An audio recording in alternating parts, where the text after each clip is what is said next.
Just over here, just over there. This part of the city was like a ghost town. But we vowed we would not allow terrorists to change our way of life. And we started the Tribeca Festival to bring people back. I love this city. I love this city. I don't want to destroy it. Donald Trump wants to destroy not only the city, but the country, and eventually he could destroy the world. But we vowed we would not allow terrorists. I owe this city a lot. And that's why it's so weird that Donald Trump is just across the street. Because he doesn't belong in my city. I don't know where he belongs, but he surely doesn't belong here. Those comments were, of course, made by famous actor and Academy Award winner Robert De Niro. Yesterday, as he stood across the street from the courtroom where Donald Trump is being tried for felonies he committed prior to the 2016 election. Welcome to the Magnolia Media Podcast, part of the Magnolia Media Network. I'm your host, Jonathan M. Ruggiero, and today we will take a look at what's going on in Trump's trial. First of all, both the prosecution and the defense have completed their summations. So, this thing is in the hands of a jury.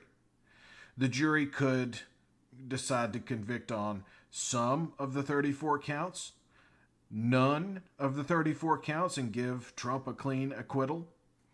Either way, ultimately, we want Trump back out on the campaign trail.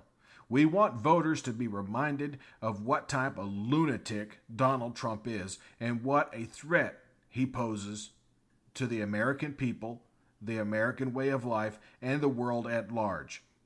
To echo what Robert De Niro said, he will destroy this city, he will destroy this country, and if given the chance, he'll destroy the world. At the very least, he'll destroy the world order by essentially removing America from the world order, leaving Europe and other parts of the world in complete chaos, as they've come to depend on the United States and the role we've played since the end of World War II. Something to think about, a little food for thought. And while I'm talking about our little podcast, we have to get to 1,000 daily listeners to keep this on the air. For those of you who enjoy our podcast, for those of you who enjoy what I post on my Instagram account, Magnolia John 2024, you can also find me on Twitter X under the same name.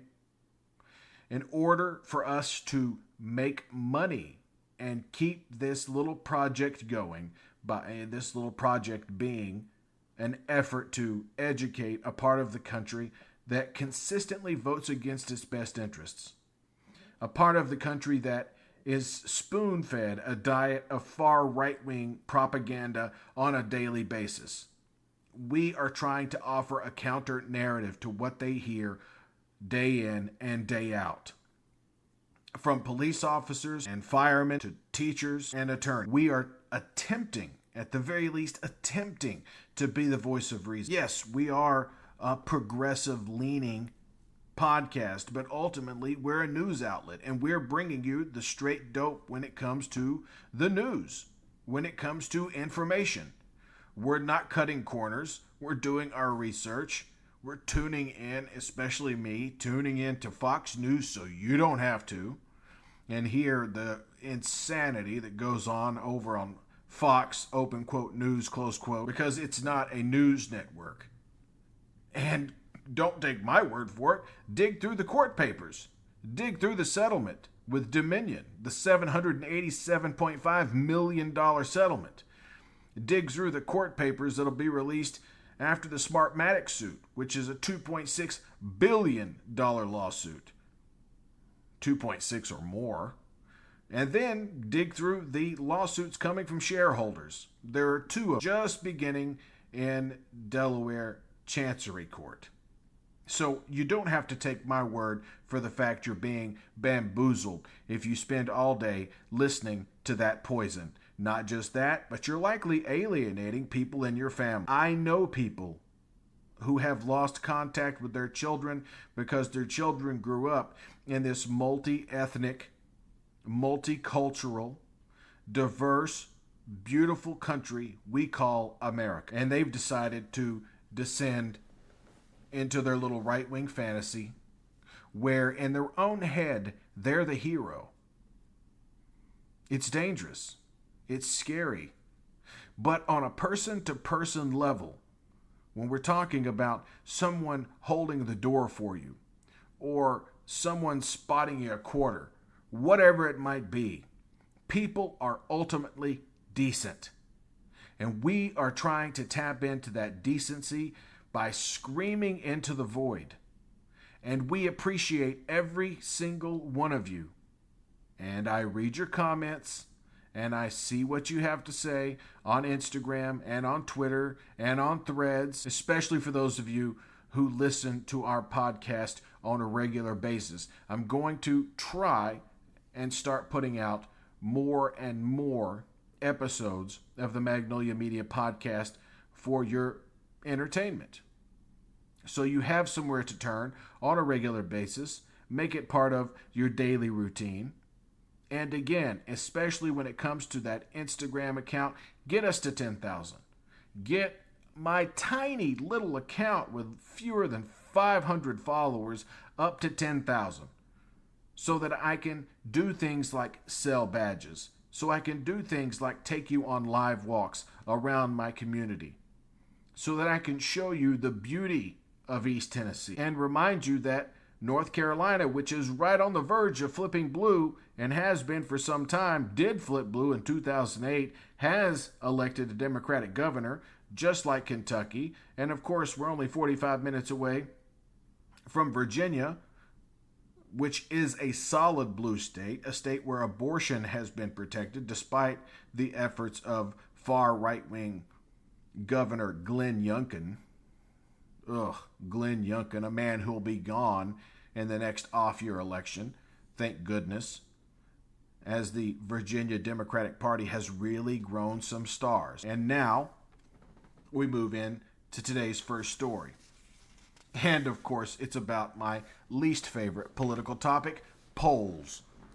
Polls, and more polls. Well, Quinnipiac University poll, which is an A-plus pollster according to Nate Silver's 538, released a poll today showing that in a head-to-head contest, Biden leads Trump 49-45. That's an A-plus pollster. Of course, this didn't make the cover of the New York Times because apparently they have their own methodology. They have their own pollster in Siena College, which the new methodology I spoke of a moment ago is interviewing people who do not intend to vote or people who didn't vote in 2016 or 2020 but are somehow going to get off their rear ends and suddenly go vote. And that's where you get these skewed results where a Senate candidate in a state like Pennsylvania, let's say Bob Casey's up 5 points, but somehow the Democratic presidential candidate is down by 5 points. Or the most stark of all of them, Nevada, where Jackie Rosen has a comfortable 2, 3, 4, 5 point lead in her race, but Joe Biden is losing by 13 points. Come on. Really? Really? Especially considering these polls are being done in May. In May. It is still May. It's May, and we're waiting to find out whether or not Donald Trump is going to be a convicted felon. The news could come at any moment, or it might not come for several days. Let's not forget this jury has a lot to rifle through. They have a lot on their plate. 34 criminal counts. Do they go guilty on all of them? Do they have a hung jury? Do they go guilty on some and not others? It's hard to say. No one knows. No one can really get inside the head of those jurors. And yeah, Fox News can carry on all day about not being able to get a fair trial in liberal New York and liberal Manhattan. Have you been to New York? Let's not forget Fox and Friends and all their shows they're broadcast from New York. They know New York. They know that New York varies there's every type of culture, there's every type of background, and there's every type of political belief and political view in Manhattan. And this judge, Justice Merchan, was able to seat a jury in a week with the people available who don't spend all day watching MSNBC or Fox or CNN, which are dead or dying networks as it is, just like legacy television, CBS, ABC, NBC. Those things simply don't matter in the information ecosystem any longer.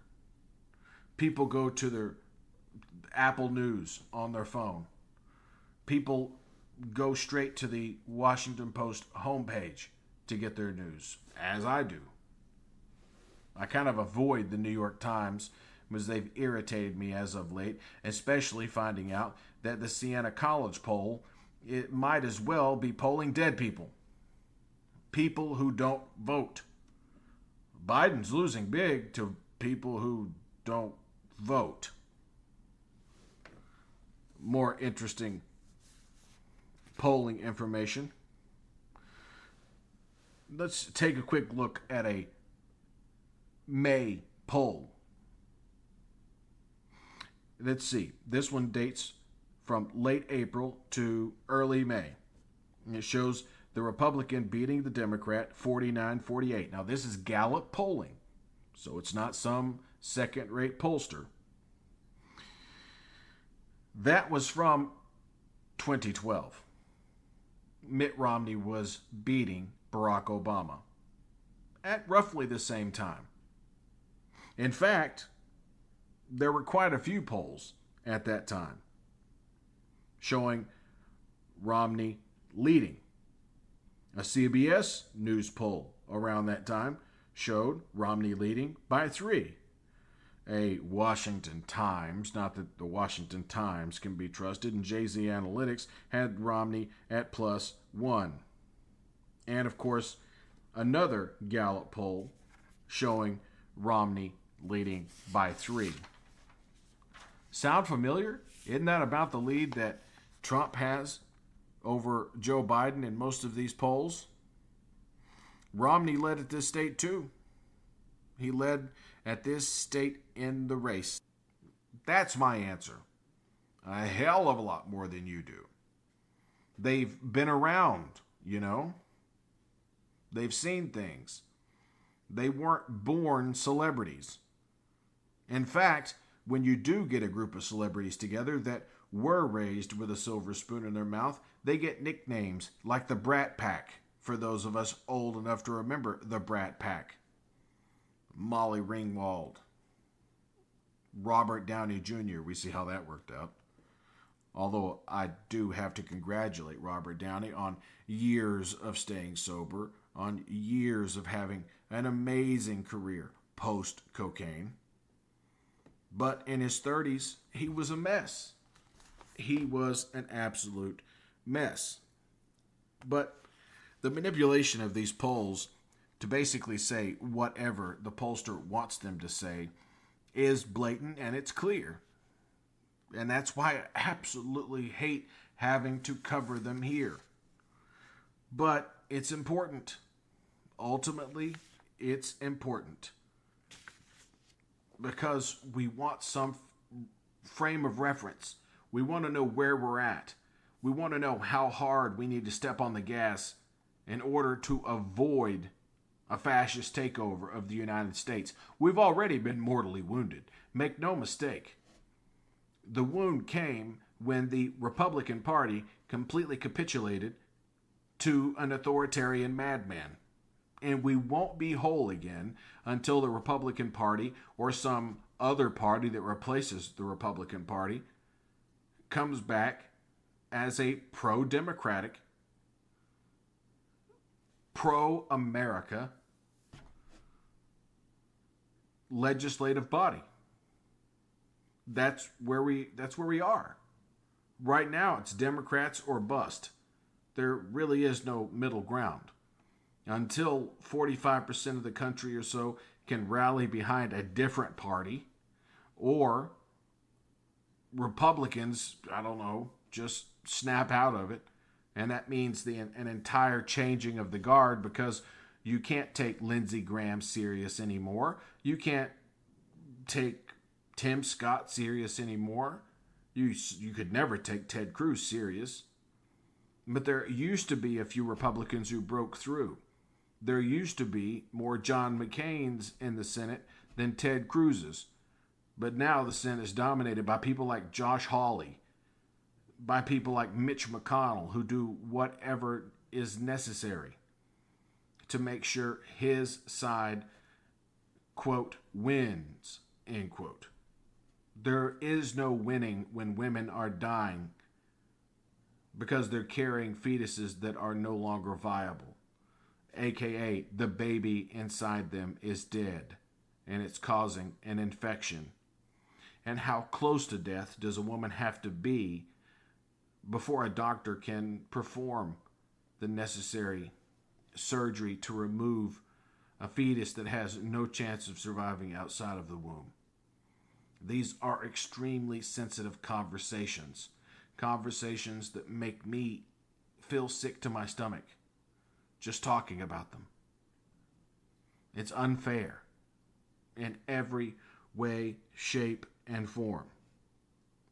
Now, back to the Trump trial for the moment. Judge Merchan gave instructions that took about an hour to explain to the jury because, well, to be honest, this is quite a complicated case. 34 criminal charges, each one had to be explained. Each possible outcome had to be explained. And the jurors had to take copious notes. Why? Because they can't take jury instructions with them into the deliberation room. They basically have to work from memory. It seems a little counterintuitive, but it's New York state law. And while they're deliberating, Donald Trump is required to stay in the courthouse in case they come back with a guilty verdict, and he is to be sentenced right away or taken into custody, whatever they decide to do with him. Again, I think it's better for the country and for Joe Biden to have Donald Trump out there doing what Donald Trump does, sucking up as much oxygen as he can with his lies, with his perversions, with his unified Reich, with his puppy-killing favorite, likely VP candidate in Kristi Noem, with Vivek Ramaswamy and his hair, the only man with worse hair in the Republican Party than Donald Trump, or the rest of Trump's lackeys showing up to, sit with him because his family won't. Well, today, finally, some of his family showed up. The last couple of days, in fact, we've seen everyone from his daughter-in-law, Lara Trump, to Eric Trump. I don't know if Don Jr. made an appearance or not. Maybe Kimberly Guilfoyle will show up, fresh off a cocaine hangover, but in attendance just the same. And that's where we're at. We're waiting. We're waiting to find out if the man who denigrated the memory of John McCain, who said he preferred people who didn't get captured, despite the fact John spent 5 years in a Vietnamese prison camp, after being offered the opportunity to go home after just 1 year. But he refused because the other men locked in that prison didn't have fathers and grandfathers who were admirals in the United States Navy that didn't get preferential treatment. They were tortured day in and day out. McCain spent the rest of his life unable to raise his arms above his chest because they were dislocated when he bailed out from his fighter jet. And the Japanese, I apologize for all the Japanese people out there, the Vietnamese wouldn't do anything about it. In fact, they spent most of their time torturing him, at least for the first year or two, and then left him in absolute squalor until he was finally released 5 years in. That's a war hero. That's not a loser who got caught. Donald Trump, remember, is on trial for covering up sexual escapade with a porn star. Think about that for a moment. Think of the Democratic candidate for president had relations with a porn star. A porn star. The media, including Anderson Cooper and Joe Scarborough, who I think his only bone of contention with Donald Trump is that he didn't get picked to be Donald Trump's running mate in 2016. He's upset that he wasn't the one having gallows erected with his name on them when it came to the certification of the 2020 election. Joe Scarborough is a far right-wing conservative, and he still is a far right-wing conservative. He was, and he is. It's just that simple. Unplug from MSNBC, unplug from NBC News, unplug from Margaret Brennan and that joke of a Sunday show she has. Same thing with Kristen Welker on NBC. ABC, not too bad. You still got George Stephanopoulos, and he's doing a pretty good job, and I hope he's the one who gets the debate in September. But again, when we talk about silver spoons and people who were raised never thinking about money or what they were going to do with themselves, it starts with Anderson Cooper. Yeah, the Vanderbilt family, railroad barons. The guy was worth $300 million before he ever got out of bed. Let's not forget that, especially when these lunatics start celebrities and saying celebrities have no business telling the average American what to think or what to do. They shouldn't use their voice at all. They should just be characters on a screen, and that's the end of it. Despite the fact the Tribeca Film Festival was started after 9/11 to bring people back to that part of Manhattan by, drumroll please, Robert De Niro. Robert De Niro also owns a couple of restaurants in New York City, some of the finest sushi in the world.